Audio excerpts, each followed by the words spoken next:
Hey guys, welcome back to the Launch Your Real Life podcast. My name is Bobby, and this is the podcast where we look at what it takes to move beyond financial dependence on parents and family and into independence, right? And we do this not to prove something and not so we can do whatever the heck we want, but because as young Christians, we want to live up to whatever God has for us. And we want to use our finances to be a blessing to the world around us, not just get by. And if that's you and you want to do more than just get by, then it's going to take intentionality. And part of being intentional means you need to have a system. You need to have something. Um, you need to know what's happening with your money and do it on purpose. So, um, we before we even get into a budget, right? Whether that's a simple budget for phase 2 of independence or a fully fledged budget for actually running your independent life. Before we even get into a budget, we need to talk about something very basic and yet key to any financial system, and that is what accounts you have. So, and I'm talking about bank accounts, right? So, what kind of accounts should you be looking at? A lot of people just have one account, right? Where just everything's happening out of this one account. And it can really get confusing. It can get dangerous, frankly, for people who live on kind of the edge, paycheck to paycheck, and they don't know what's coming out when, right? Um, think of this as kind of like yeah, your junk drawer at your house. You don't know exactly what's in there, but you're going to find something when you pull it open. We want to be a little bit more intentional with that. And so I want to give my take on just kind of um, the bare bones accounts that you need to actually have a system in place. Right. And so, first, let's talk about bank accounts in general. So, the old school advice was to walk down to your local bank. And I'm not saying don't do that, but I would urge you to really look at what the brick and mortar bank down the street has to offer. Because the truth is, back in the day, we would go to the bank a lot, right? We would be cashing checks. We would be um, depositing actual physical cash, right? Or we would be pulling out cash. Now we don't deal with a whole lot of cash, at least us young people. And you could have special circumstances. I'm not saying, but in general, we're not dealing with as much cash.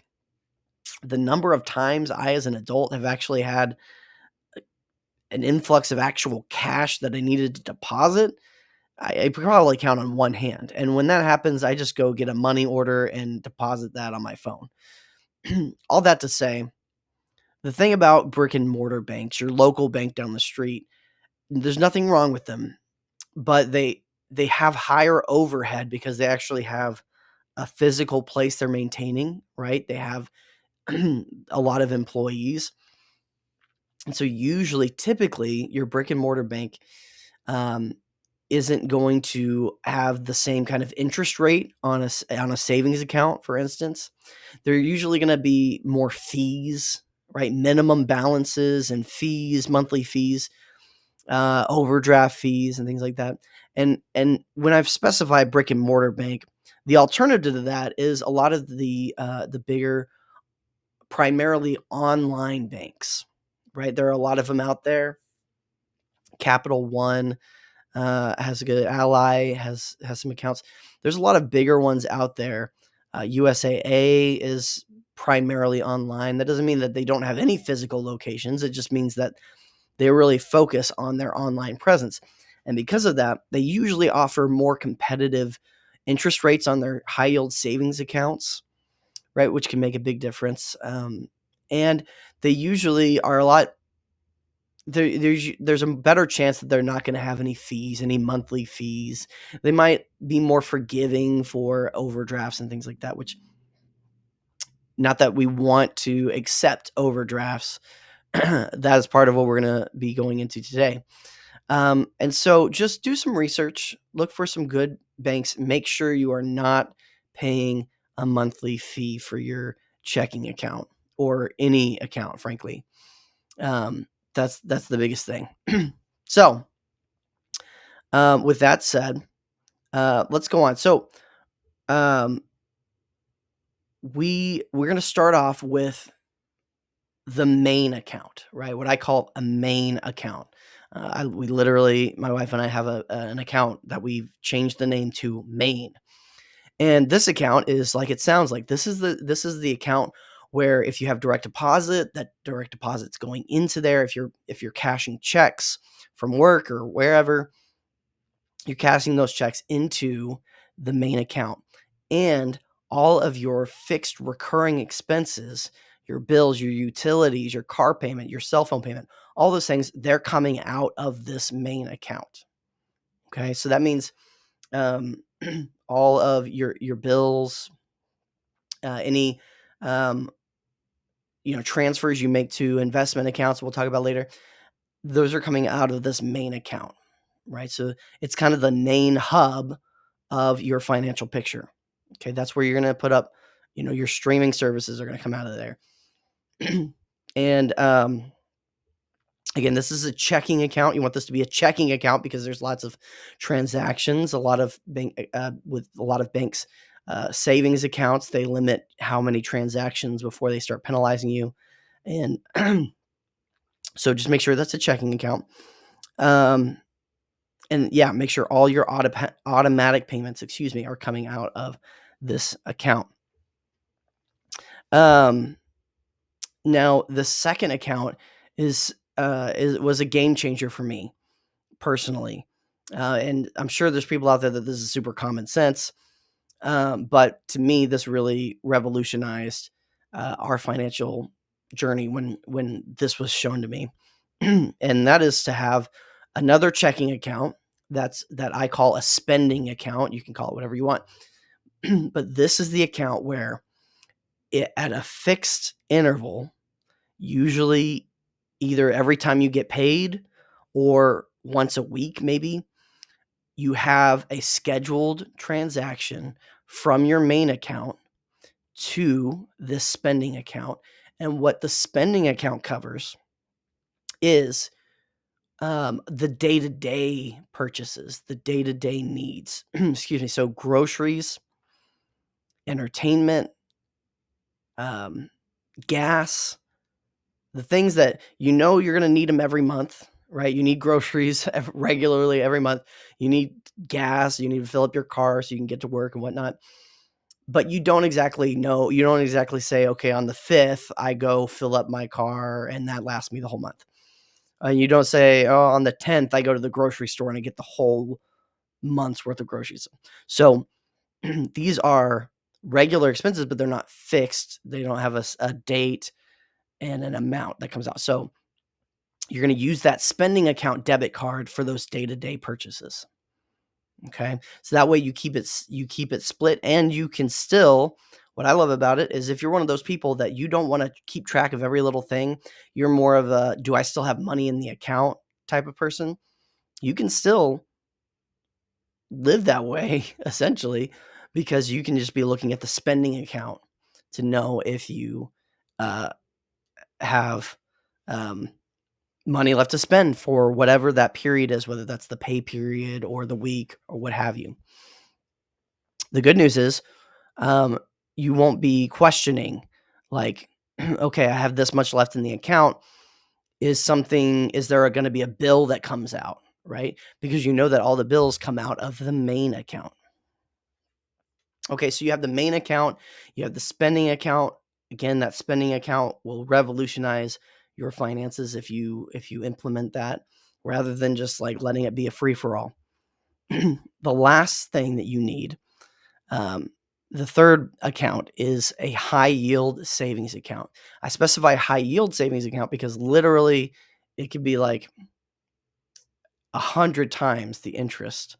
That's probably a slight exaggeration, but you might get like a 0.01% interest rate at, like a Chase or whatever, but you might get a 0.25% interest rate right now. It used to be a couple of years ago, it was, zero point 0.5, almost 5, or excuse me, 5%. I'm screwing up my numbers here. I'm going to regret my no editing policy. Just suffice it to say that high yield savings accounts at online banks have a significantly higher percentage rate that they are paying to you for having your money in their bank. Is that going to change your life? Probably not, but it might. You definitely don't want to have $100,000 in cash sitting in a regular savings account when you could be in a high yield savings account. Again, there's still no risk as long as your bank is FDIC insured. That just means that up to a certain amount, $250,000 usually, your money is covered even if that bank goes default for whatever reason. And most banks are, if you're getting, I guess there could be a sketchy, really low tier bank that you somehow stumble upon, but just stick to the big ones and you'll probably be fine. Now it's a tangent I wasn't even planning on. High yield savings account. You want to keep a couple of things in this account. First, your emergency fund, whether that is your starter emergency fund, like when you're just starting out on your journey, or your fully funded emergency fund, which hopefully you'll get to soon. And we'll talk about what the difference is those later. But basically, your emergency fund savings in the high yield account, right? Because you're hoping to not touch it for long term.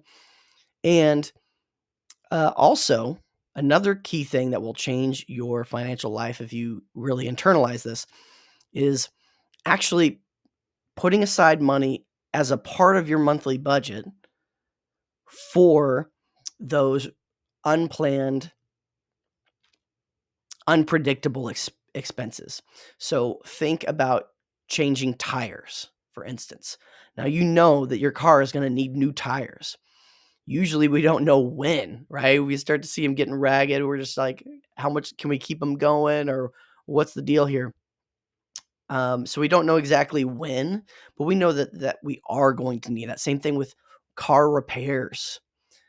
Same thing with clothes. Maybe it's Christmas gifts, things that you're going to spend money on, but maybe you don't know when, or maybe it's a big amount that's all at once, like Christmas time. I want you to actually have a set amount of money that you are putting aside in sinking funds for those needs. Same thing actually with your wants. If you know that, hey, the guys are going to go on a trip, later this year, and it's going to cost a couple $100, and you don't want to come up to that trip and all of a sudden be like, oh, yeah, I got to pay for this. I guess I'm just going to swipe the credit card. You want to actually be preparing for that leading up to the event, right? As you have those months to do so. Now, you could do a couple of things. You could open multiple accounts, multiple high yield accounts for, your emergency fund, your needs fund, your wants fund, right? Or however specific you want to get with those. You could open an account for each one of those things. You could just have one big pot of money and just mentally or on a spreadsheet keep track of what what is technically designated for what fund. But my recommendation is to find an account that actually lets you on the app designate certain buckets, right? So the account I use is Ally Bank. You can open one account, right? So you don't have to worry about multiple account numbers and all that stuff. You can open one account and actually split it into several buckets. So you can actually clearly see what money is meant for what. It just makes keeping track of it super easy. And again, imagine you set aside $100, $200 a month, depending on where you're at. Maybe that's an insane amount. But whatever it is, whatever amount it is, imagine you've set that aside and then all of a sudden your car breaks down, right? Or you need a new battery. That's happened to me. Feels like a ton lately. It must not have been a ton. but it feels like it.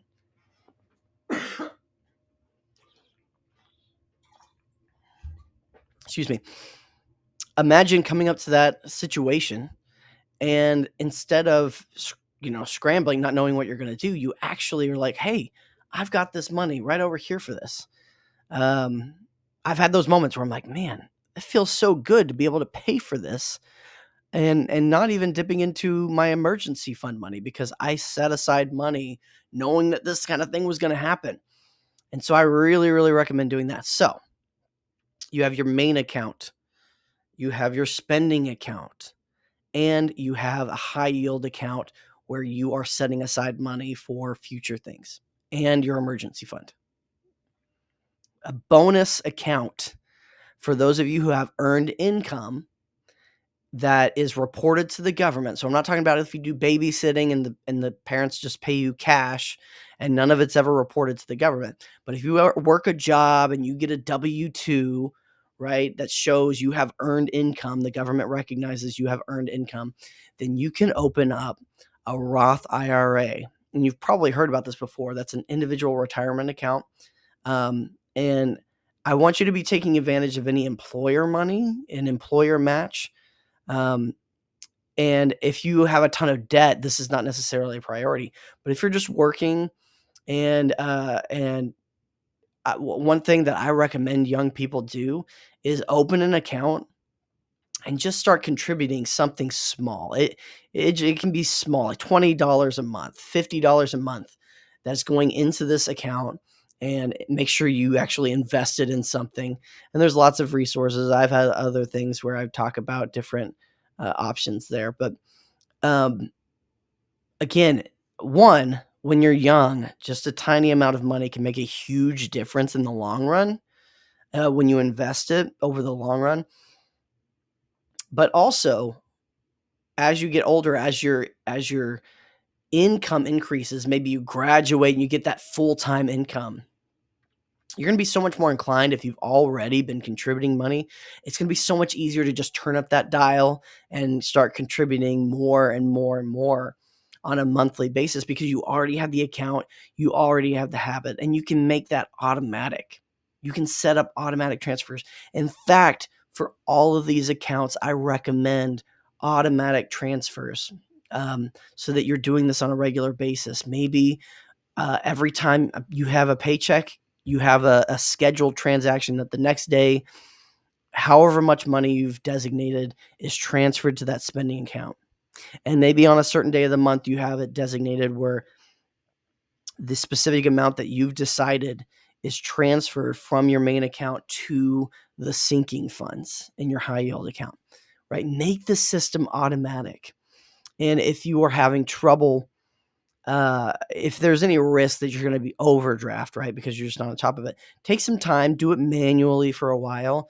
Um, Maybe build up a buffer. But if you do this right and you are aware of your expenses, and that'll be part of the budget we'll talk about later, um, then it's going to be, you're not going to have to worry about overdrafting or anything like that.